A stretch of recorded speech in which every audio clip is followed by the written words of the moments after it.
God has a way to put you in a place where you really need to be. As I received those keys, I was scared out of my mind, but was able to build a relationship and trust with individuals from the beginning that really helped transform John Rolfe. That's Dr. Katrise Perera, superintendent of Lancaster ISD in Dallas, Texas. During her time as principal of John Rolfe Middle School in Henrico County, Virginia, she stepped into one of the district's most challenging campuses and began a culture shift rooted in faith, trust, and shared purpose. We always talk about what kids can't do. And that really bothers me, so much so that I actually do not even utilize the phrase at risk, because to me, they're at potential. By seeing every student as at potential, she redefined what belief and expectation could look like inside a struggling school and inspired an entire staff to do the same. Fear of raising expectations out of concern of relationships, that's farce. I mean, you have to establish those strong foundations of trust, transparent communication from day one. By the end of this conversation, you'll learn how to create accountability without sacrificing relationships, how to turn a culture of doubt into a shared purpose and belief, and how to lead lasting transformation by keeping students at the center of every decision. I'm Dr. Matthew Flippen, and this is Transformational Educators. Let's talk about what it was like when you first arrived at John Rolfe Middle School. Yeah, what did you notice about culture, expectations? Give us a view of that.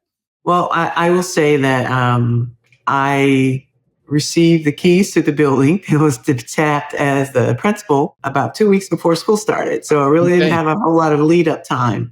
But being able to be in the district, having come from within the district to lead John Rolfe, I had a little bit of insight as to what was happening, what was going on. And my director at the time really sat me down and kind of gave me an overview of what was there, but you really don't know what you're getting into till you get into it, right? And so some of the things that I noticed as coming into John Rolfe as brand new principal, if you will, was there was a high turnover rate. There was always this swirling of gossip and negativity, and mostly, if you will, about kids. There was some unhealthy competitions between some of the staff members. There was obviously noticeable dips and all those things going on, noticeable dips in performance and student engagement. And that impacted the culture, of course, low employee engagement, low student engagement. And so to me, there was a misalignment between what the stated values of the district would be versus the reality of what was going on inside the walls of John Rolfe Middle School. And again, I'm pulling back layers and layers of years because, that was about in 2004. That was a long time ago. However, those are some things that I can recall being issues and challenges for me as a brand new principal stepping into one of our most challenging middle schools. But what I'll say to you is that being able to really sit and listen and hear from those within the stakeholders, if you will, within that school, as well as parents. And it's kind of where I started this whole thing with student voice and having a student committee, advisory committee, if you will, that kind of hear with me their needs and what they were seeing from their perspective as not necessarily talking in silos about the problems and challenges and not really engaging those who are really on the receiving end of whatever is happening. So I saw all those things as direct symptoms and was able to really work with the team. I'll say it was a blessing in disguise for me to go to John Rolfe as my first. Sometimes, you think you want something. God has a way to put you in a place where you really need to be. As I received those keys, I was scared out of my mind, but was able to build a relationship and trust with individuals from the beginning that really helped transform John Rolfe. And I'm proud to say that within a year, we turned things around.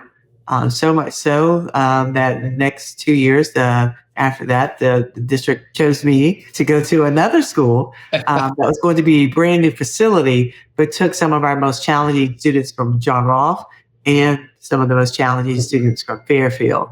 Okay. And I was creating a school that was going to be more challenging than the one that I was leading. I felt some way about that, but because of the trust And the things that the culture that we built, a lot of the teachers from John Rolfe wanted to follow me to Elko Middle School. I will say that when I left, the school was fully accredited by the state of Virginia's standards of learning. Fantastic. So before that, it had not been. Is that correct? Well, it was a brand new school, but we were projected to kind of finish in the, I would say 40th or 50th percentile, if you will. And both at John Rolfe and at Elko, John Rolfe, I left with it in the lower 80s. At Elko, we were just tipping at 80 when I left. So incredible. So let's unpack that a little bit. In that first 90 days, if you can remember, I know it was 20 years back, but walk me through. I'm sure there was resistance. I would imagine they'd had a stream of principals that had kind of been through. So I imagine you came in, and was this your first principalship? Uh-huh. Yeah. So you've got probably not a lot of credibility. They're expecting they're going to outlast you. Who are the people you were like, I've got to win these people over before we're going to get started? And how did you do that? I can tell you, I leaned on my athletic background and knowing that when you have a team of people working together and individuals who feel like that they're doing great things in their own regard and don't need you, or as you say, I'm going to outlive you. And especially coming from a more affluent middle school on the other side of town, I didn't have any credibility, if you will. But what I did have with me, again, is my faith in order to serve. I did have my ability to build relationships with individuals and my coaching ability to be able to identify those who I felt like were the influencers within the building and start building those relationships with them first. And so, of course, I had that imposter syndrome. But I also know that leaning on my faith and ensuring that I believe that I can serve kids and kept that as my purpose. I like to say, let's keep the main thing. And that's really what we worked on. And all the other things I wouldn't say took care of themselves.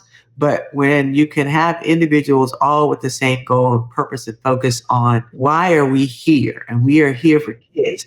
I'm not here to deal with adult problems. Yes, we all have those challenges, but we built a culture where we left those things at the door. We were in that building from 7:45 until 3:20. It was all hands on deck. And everyone serving the kids. We scheduled regular meetings on what's going to be our plan of action for whatever the challenge was. And I had all my department chairs at the table. So it was a really good cross spectrum of all the staff. And again, I was leading blindly, but with a lot of faith. But being able to have people come together and felt like they really had input, I think made all the world's difference for me there. And I continue to utilize that I wouldn't say formula, but that process as I led in every scenario. You mentioned when you first got there, you noticed the expectations were low. For kids had low expectations, teachers had low expectations. So you obviously wanted to raise expectations. Was there a specific thing that you did to say, hey, we can do better to help get that message across and infuse that into the culture? Yeah, I mean, really, truly just trying to ensure that the common personal beliefs were there together. I think that helped because so many times in education, we always talk about what kids can't do. And that really bothers me so much so that I actually do not even utilize the phrase at risk or the label at risk, because to me, that puts the ownership on the kid to get better when truly they're at potential because we just haven't tapped or we just haven't brought them to that piece. So that fixed mindset really is a barrier. And so having to change that mindset of individuals there and bringing everyone with that like-mindedness of ensuring that we are serving kids, I think made the difference, continues to make the difference. And we can help adults see, why are you here? And that purpose and ensure that they know their why. To me, it doesn't make the job easier necessarily.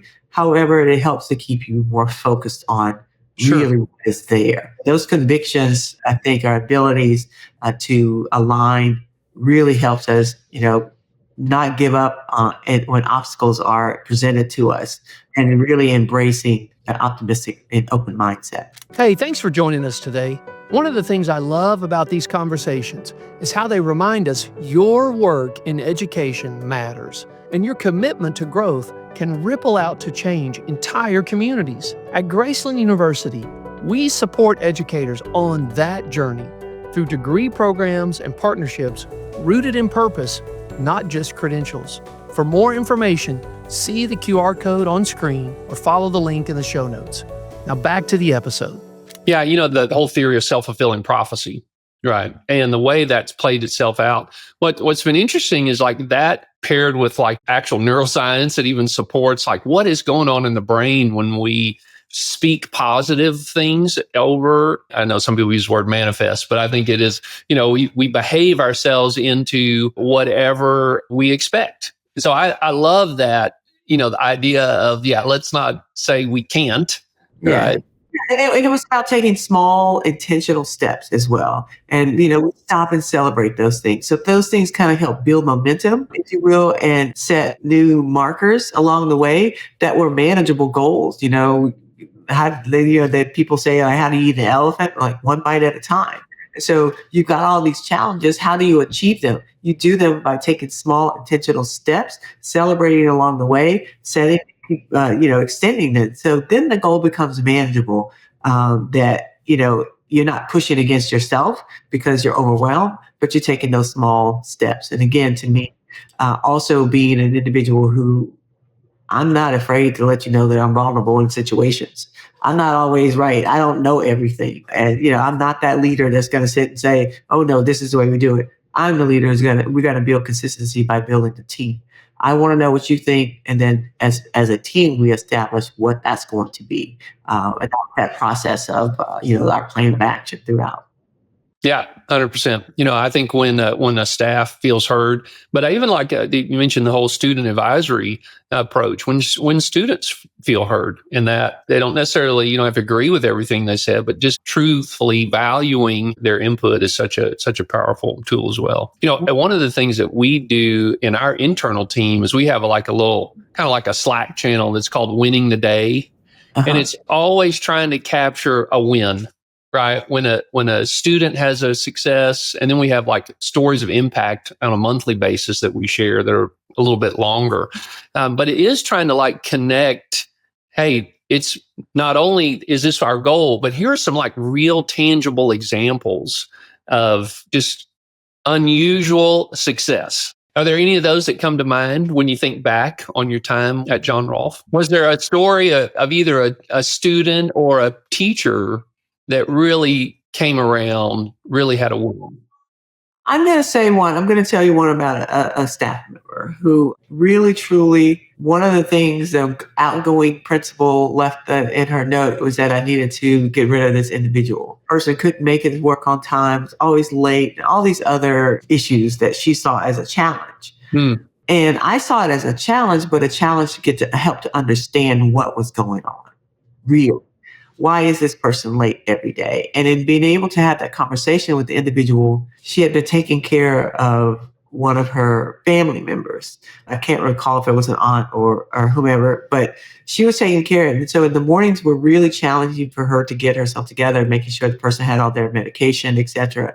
And so consequently, knowing that that was a challenge and that monies weren't there, we really together, along with our counselor at the school and some other district staff, helped to find some community partners to help her with the situation. And when I tell you, that made the world a difference for that individual and able to get to work on time. And there was not a year that we were together, because she also came with me to Rolfe. I bet she did. She never had less than 90% of her students pass the state test. Wow. Never. And so had I listened to my predecessor about this individual, my students would have lost out on an amazing teacher, because I was able to sit and have that conversation with her, but together we were able to help resolve her challenges to get to work on time. I can deal with some of those things as long as you're in that wall between the time frame we're in school and you're doing what's right for kids. You know what? We can work on everything else. I love it. By helping her, she became my teacher of the year. So again, had I listened and not try to help understand what the issue were with that individual. And again, it's something that I've carried with me throughout my tenure as an educator, that everywhere I've been, if there's a challenging employee, of course, there are some things that just egregious enough for you not to have, that you don't understand those things. However, it has been my call and my challenge everywhere I've been. And by empowering them to do their best while they're in the building, to me, again, who ultimately benefits from that? I don't get any accolades for that. That's for the staff. That's for the student. And ultimately, our kids, they actually benefit from that scenario, those scenarios, more so than I myself. Yeah, what an incredible story. I love that. I love that. I think, there's children in our classrooms, same scenario, right? We don't know the full picture of what's going on unless we take time to ask. And we really emphasize how important it is to know your people, know your children, and to set in place an environment where they feel safe to share that, right? I mean, I can imagine when you first sat down with this teacher, how anxious she might have been. And then to see that you actually were trying to serve her in a way that would empower her to become Teacher of the Year. I mean, how cool is that? What a beautiful story. So now you mentioned a couple of lessons from John Rolfe that you took on. Or you want to highlight a few of those as you've moved into superintendent roles and other? Well, I mean, I think in any leadership role, honestly, and these are some things again that I learned early on from not just my time at John Rolfe, but even as far back as being a teacher, right? Is really trying to establish those clear goals and expectations right from the beginning. Try to develop a shared vision of what we're going to, so that we can all be aligned and on the same page. And so my goals are your goals. If you're on my team, like everybody's goals are aligned. Like right now as a superintendent, we have our board goals for the district. The board's goals are my goals. My goals are part of my leadership team's goals. And leadership and myself and the district are also part of the principals, and all the way down to the classroom within the teachers themselves. So all that is aligned. Again, it's aligned around that shared vision.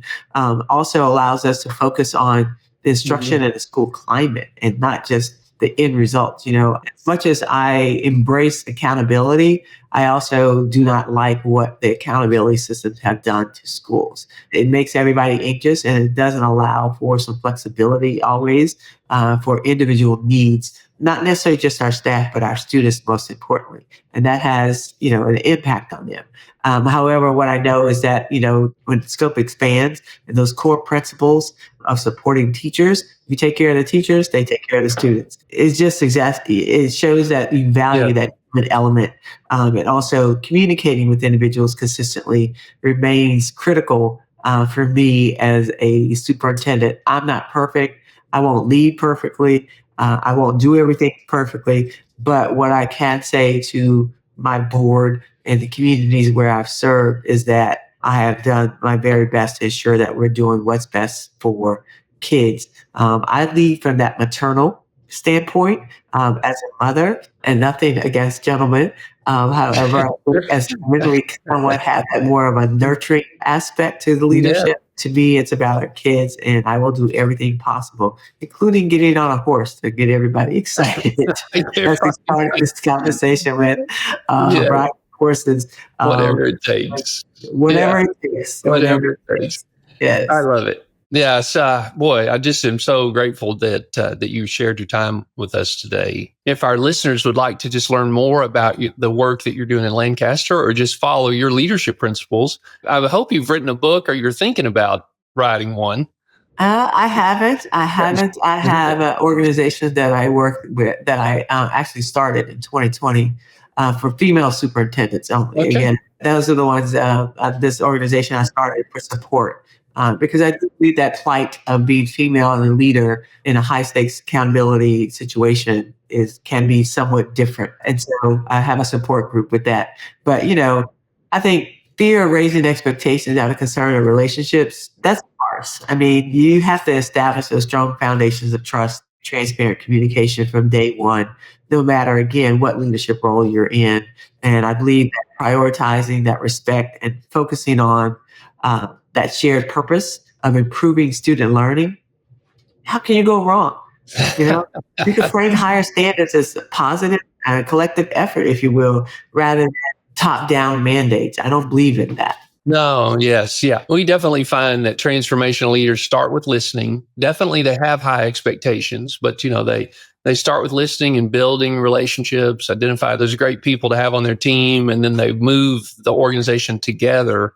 That initial foundation takes a little time to get established, but that's once that's built, look at what you've done. And so just so great to hear how the organizations you've led. We, of course. I'm not the smartest person in the room ever. And I know that. And by knowing that, I know that I need the input and efforts of everyone else around me. So I've enjoyed these 20 plus years in a scenario of leadership, but more so I've enjoyed being an educator. And so much so I go at least once a semester and teach in a classroom in our district somewhere. Last spring, I got to co-teach with my daughter. So, oh, yeah. All right. How wonderful that was, I'm sure. That was really great. That's outstanding. We were first graders, so a little bit of a challenge. I'm great with playing with first graders, but not so much teaching. So, right. Yeah. I'm with you on that too. But it was really a humbling experience. And in fact, I required my entire cabinet to do it. Yeah, I love it. Fantastic. Well, we'll wrap up for today. So if you found today's episode valuable, please share it with a colleague or educator who would benefit. And if you haven't already, please follow our Transformational Educators podcast, just so you don't ever miss an episode. And until next time, keep leading with purpose and transforming schools into places where everyone thrives. If today's conversation gave you fresh insight or inspired you to lead with purpose, please follow the show and tell a friend. It helps us reach more educators who want to make a difference. For more stories, resources, and tools to support your leadership journey, visit graceland.edu. Until next time, keep leading with courage and care.